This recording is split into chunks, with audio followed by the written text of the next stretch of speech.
Mengapa kamu orang Katolik itu menyembah Maria? Maria itu kan manusia biasa. Dia bukan Tuhan Allah. Hanya Allah yang disembah.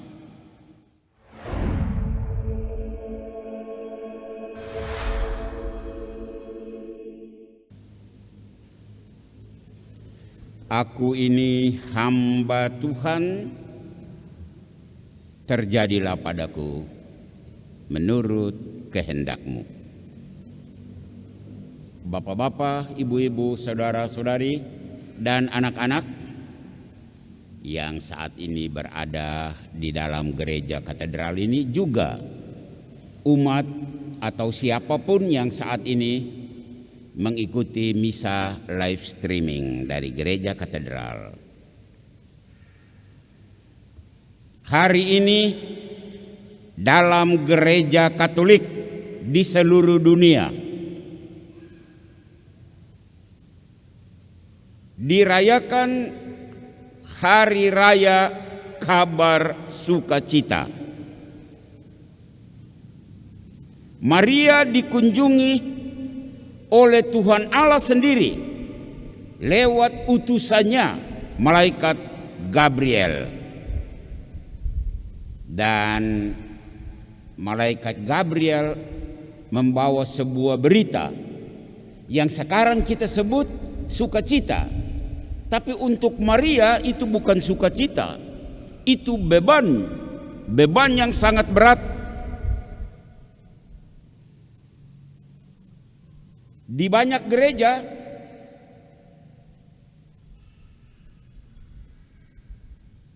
berita sukacita ini dikumandangkan dari lonceng-lonceng gereja, doa Angelus, termasuk kita di Katedral Tiga Raja. Kita di Tiga Raja dan Cecilia di SP2. Doa Angelus itu sampai 3 kali. Jam 6 pagi, jam 12 siang, jam 6 sore. Mengapa? Karena ini momen yang amat penting. Sejarah dunia, sejarah keselamatan berubah total dengan peristiwa kabar sukacita ini. Dan karena doa ini penting, saya mengundang umat berdiri. Kita berdiri, sekarang semua berdiri. Dan kita mengulangi doa itu. Doa yang luar biasa, yang diharapkan bahwa setiap jam 6 pagi, jam 12 siang, dan jam 6 sore lonceng berbunyi. Umat hening sejenak untuk ikut serta merenungkan kabar sukacita yang dibawa oleh malaikat. Maka marilah kita bersama-sama melantunkan doa Angelus. Kita mulai. Maria diberi kabar oleh malaikat Tuhan, maka ia mengandung dari Roh Kudus. Salam Maria, penuh rahmat, Tuhan sertamu. Terpujilah engkau di antara wanita, dan terpujilah buah tubuhmu Yesus. Santa Maria, Bunda Allah, doakanlah kami yang berdosa ini, sekarang dan waktu kami mati. Amin. Aku ini hamba Tuhan, terjadilah padaku menurut perkataan. Salam Maria, penuh rahmat, Tuhan sertamu. Terpujilah engkau di antara wanita, dan terpujilah buah tubuhmu Yesus. Santa Maria, Bunda Allah, doakanlah kami yang berdosa ini, sekarang dan waktu kami mati. Amin. Sabda sudah menjadi daging dan tinggal di antara kita. Salam Maria, penuh rahmat, Tuhan sertamu. Terpujilah engkau di antara wanita, dan terpujilah buah tubuhmu Yesus. Santa Maria, Bunda Allah, doakanlah kami yang berdosa ini, sekarang dan waktu kami mati. Amin. Doakanlah kami ya Santa Bunda Allah, supaya kami dapat menikmati janji. Marilah berdoa. Ya Tuhan, karena kabar malaikat kami mengetahui bahwa Yesus Kristus Putra-Mu menjadi manusia. Kami mohon curahkanlah rahmat-Mu ke dalam hati kami, supaya karena sengsara dan salibnya kami dibawa kepada kebangkitan yang mulia oleh Kristus Tuhan kami. Amin. Silakan duduk. Bapak-bapak, ibu-ibu, saudara-saudari, dan anak-anak yang Tuhan kasihi, ada beberapa pokok permenungan di hari raya yang luar biasa ini.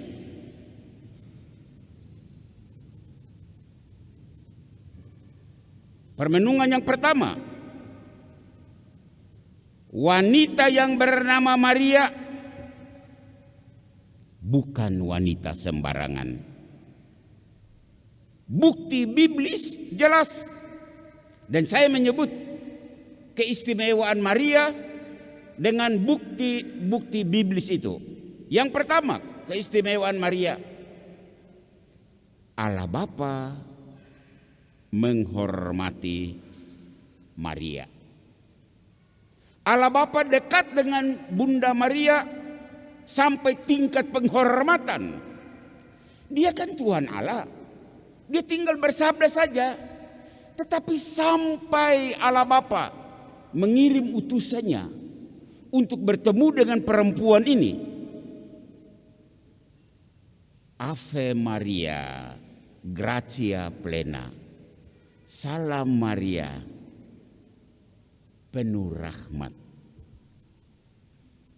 Tamu Maria adalah Allah Bapa dengan sapaan yang luar biasa. Gratia plena, Dominus tecum, penuh rahmat, Tuhan menyertaimu. Coba, wanita siapa di dunia, atau bahkan manusia siapa di dunia yang disapa oleh Tuhan Allah gratia plena, penuh rahmat? Satu-satunya manusia, Maria. Benedicta tu in mulieribus, terberkatilah engkau di antara wanita. Wanita satu-satunya di dunia yang mendapat sebutan penuh rahmat dan terberkati, Maria. Keistimewaan pertama. Kedua, Maria juga dekat dengan Allah Roh Kudus. Dan itu ada di dalam kitab suci. Maria lagi-lagi satu-satunya wanita di dunia yang mengandung karena kuasa Roh Kudus. Et concepit de Spiritu Sancto. Wanita lain di dunia, dia hamil, dia mengandung karena suaminya, karena seorang laki-laki. Maria no. Hebat. Hebat sekali. Tidak seperti biasanya. Wanita hamil karena suaminya atau karena laki-laki. Maria tidak. Karena Roh Kudus. Artinya Roh Kudus itu mempelainya Maria. Itu keistimewaan kedua. Keistimewaan yang ketiga, ia dekat dengan Allah Putra, Yesus Kristus. Dan itu ada di dalam kitab suci. Yesus itu buah kandung Maria. Sabda menjadi daging. Allah menjadi manusia dalam rahim seorang wanita. Dan wanita itu adalah Maria.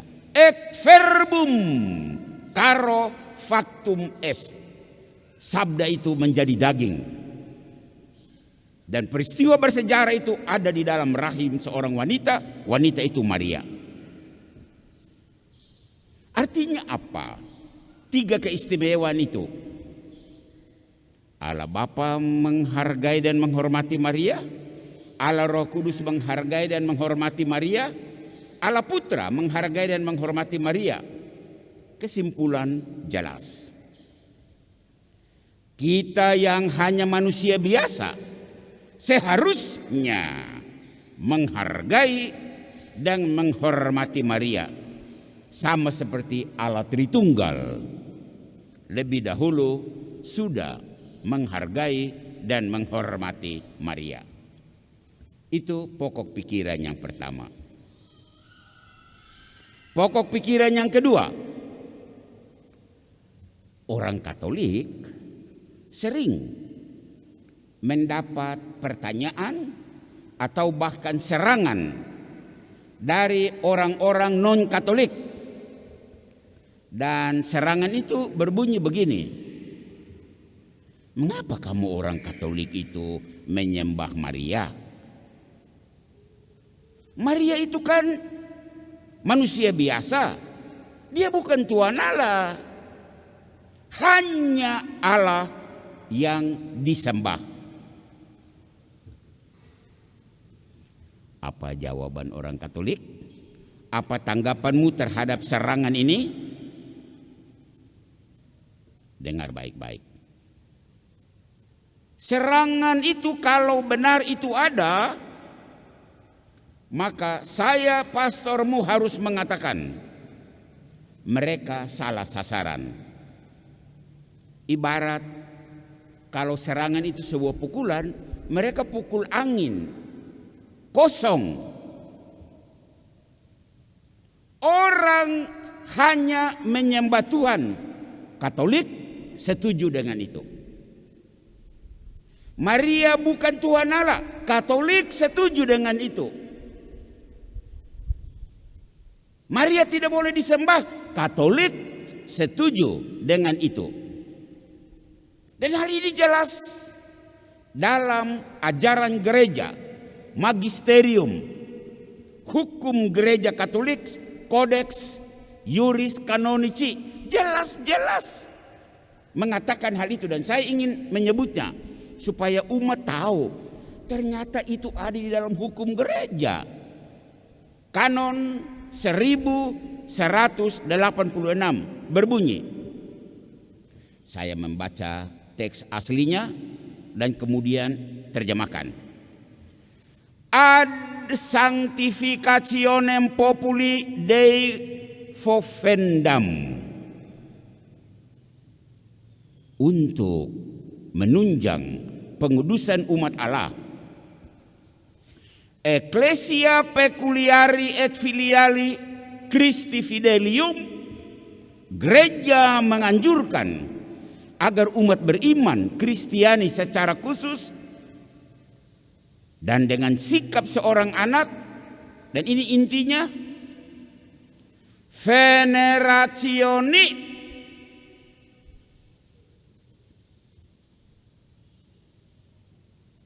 commendat beata Mariam semper virginem Dei matrem, menghormati, bukan menyembah, menghormati, itulah venerationi, menghormati Santa Maria selalu perawan dan Bunda Allah. Ini ajaran resmi gereja Katolik, dan itu ada isinya, semangatnya ada di kitab suci. Orang Katolik diajak untuk menghormati Maria. Venerationis commendat beata Mariam, bukan menyembah. Orang Katolik tidak menyembah Bunda Maria. Jelas, dokumennya jelas. Itu pokok pikiran yang kedua. Pokok pikiran yang ketiga, Maria itu ibu Yesus. Engkau itu pengikut Yesus, bukan? Maka Maria itu ibumu. Ini bukan soal logika, tetapi ini betul-betul punya dasar biblis. Di bawah kaki salib, seperti yang dikisahkan oleh Yohanes dalam Injilnya, bab 19 ayat 26 sampai 27. Sebelum Yesus menghembuskan nafas terakhir, dia memandang kepada Maria dan berkata, menunjuk kepada Yohanes, itu anakmu. Dan kepada Yohanes, Yesus menyapa sambil mengarahkan pandangannya kepada Maria, itu ibumu. Yohanes mewakili seluruh umat yang percaya. Maria diserahkan kepada Yohanes dan Yohanes menerimanya. Terjadi hubungan yang erat, ecce filius, ini anakmu. Ecce mater tua, ini ibumu. Ikatan rohani ini antara Maria dan orang beriman ditetapkan sendiri oleh Yesus dari atas kayu salib. Maria itu ibumu. Catat itu dan ingat baik-baik. Pokok terakhir, pokok keempat. Sesulit apapun dan seberat apapun pekerjaan Tuhan, jangan pernah menolak. Karena Tuhan punya rencana tertentu dengan dirimu. Saya ulangi pokok terakhir ini. Sesulit dan seberat apapun pekerjaan Tuhan, jangan pernah menolak. Karena Tuhan punya rencana tertentu dengan menyerahkan pekerjaan ini kepadamu. Maria seorang gadis, diberitakan oleh malaikat Gabriel, kau akan mengandung. Alamak, masih gadis, dikatakan nanti kau hamil. Ini petir di siang bolong.